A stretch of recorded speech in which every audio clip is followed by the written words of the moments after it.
Por eso el armario no. Y la cama tampoco, pero lo que mejor hace es una lavadora, señores. La lavadora que hace una fuerza centrífuga hacia la derecha o hacia la izquierda.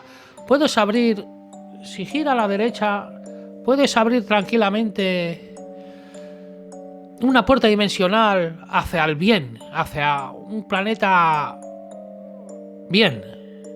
Y si lo haces girar a la izquierda, ya entras en otra puerta dimensional que entra a un sitio malo, un sitio horroroso, un sitio a la izquierda.